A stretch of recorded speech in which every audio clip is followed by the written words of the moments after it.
What's up, y'all? It's What's His Face. Today is April 7th, 2020, and after watching the COVID-19 press conference yesterday with our president, Dr. Fauci, Dr. Birx and stuff, one thing that I realized is that a president, his biggest problem is answering a question.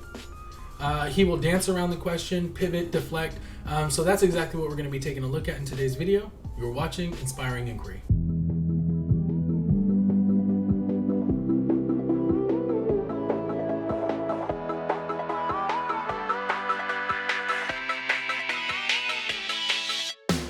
So, before we get started, I want you guys to pay attention to what he does when he's asked a question that he doesn't like, which is most questions, but when he's asked a question he doesn't like, he immediately moves and shifts to something where he can start giving praise to himself or his administration or any of his friends. Let's take a look at that. Please. Mr. President, you mentioned that you were asking U.S. drug companies to provide treatment to the British Prime Minister. What sort of treatment is that? Is that something that's available? Well, to it's the American public? it's a very complex treatment. So, notice how he's already trying to answer the question before the guy has even made it. But the question is why President Trump has asked U.S. drug makers to try and help out the British Prime Minister, what sort of treatment that is, and whether or not it's available to the American people. Now let's take a look at his answer, his non-answer. Yeah, it's a very complex treatment of things that they've just recently developed and that they have a lot of experience with having to do with something else, but recent for this. And they've already concurred, they've already had meetings with the doctors, and we'll see whether or not they want to go that route.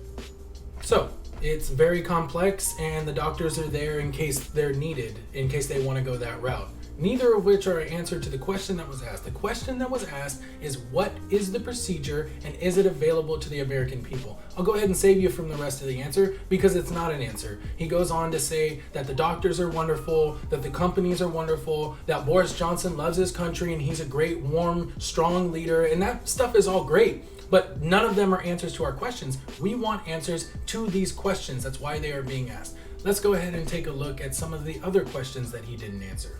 Yesterday you were asked about this as well, but now that he's been moved to intensive care, does that give you and the Vice President any pause or additional concerns, steps that you're taking to preserve the continuity of government here? All right, now pay attention closely here because he answers this question and then immediately backtracks his answer and changes it to a different answer.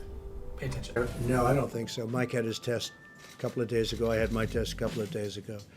So, and we're here, and here you are. So, no, I don't think so. But I think we'll probably, just because of questions like that, I think we'll probably have maybe quite a few tests. It's not the worst idea. You know, the system of testing now is so quick and so easy. So I could see, and you were tested again today? You sure you're okay? I'm okay. Good, then I'm staying here.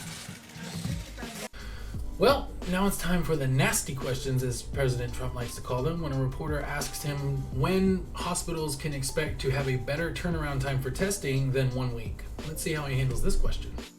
Despite the nearly 1.8 million tests that you say the United States has done, the Inspector General for the Department of Health and Human Services released a report today, a survey of more than 300 hospitals across the country. And the number one complaint from those hospitals were severe shortages of testing supplies and a really long wait time. I mean, a week or longer. Did I hear the word Inspector General? Really? It's wrong. And they'll talk to you about it. It's wrong. Your own government. Well, as you can see, he immediately just says, it's wrong, and now you're going to watch as he tries to shift it and move to discredit the person in which it came from, his own Inspector General. Let's take a look. Well, where did he come from, the Inspector General? What's his name? It came from the Inspector No, General what's his report. name? I What's his don't name? know his name Well, off the top find of me my his name. head. Let me know, okay? If But- you find me his name, I'd appreciate it. But sir, these are hospitals All I can tell that you do is not, this: sir, we put up on the these- board. You're going to ask the Admiral, but These are we are hospitals doing. who say that they're waiting a week or longer Fine. to get Let's their speak to test the Admiral. results.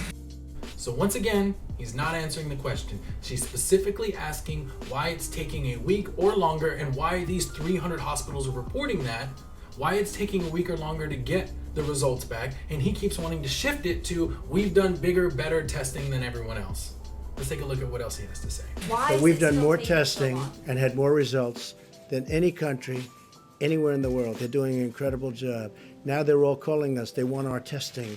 What are we doing? How do you do the 5-minute test? How do you do the 15-minute test? So give me the name of the Inspector General. Could politics be entered into that? Go ahead, please. Okay, so this is going to be the last clip that we're going to look at in this video. In this clip, he criticizes a reporter for not asking the question nice enough, which is kind of his MO. He does these kinds of things whenever he faces a question that he doesn't like. Either he shifts it to how great they're doing, or he says it's a nasty question, or it's not asked nice enough. So let's take a look at that one. Mr. President, the Paycheck Protection Program has gotten off to a confusing start for small businesses. I don't think so. I think it's done very well. Wells Fargo has stopped taking applications. Bank of America Not initially anymore, they haven't. prioritized taking applications from clients that were already Bank of borrowers. America has been the lead. Well, there's another question where he just cuts her off right before she's even done, where she's trying to ask him, is it okay that Bank of America is prioritizing people who are already customers of theirs over other people, and whether or not that's fair? She's going to get to ask that later, but not before he goes on about how many more applications they've done than anybody else. Bank of America has been the leader, taking tremendous numbers of applications. And of course, there may have been, they wanted to have a slightly different application. They wanted to have a little different information. But Bank of America has been a leader. They're number one in terms of applications. I wish you'd ask the question differently. Why don't you say it's gotten off to a tremendous start, but there are some little glitches, which by the way have been worked out. It would be so much nicer if you do that. But you're just incapable of asking a question in a positive way. Is the federal government It's putting already in done. place It's already to done. ensure that there is It's taken the fairness? measures. It's taken the measures. And we may even do a different system. It's such a positive event, and you ask it in such a negative way. It just, I wish we had a fair media in this country, and we really don't. Well, Mr. President, that's because the media isn't here to ask you nice questions or ask questions nicely or to ask you questions that you want to hear. They're here to find out, why is it that testing is taking so long to turn around? Why is it that Bank of America is prioritizing their current customers over new customers? These are the things that people want to know. And these are the things that, unfortunately, you refuse to answer, and you leave the American people in the dark. So, thank you guys for watching. We will be covering more stuff like this in the future, and I hope to see you again soon. This is Inspiring Inquiry.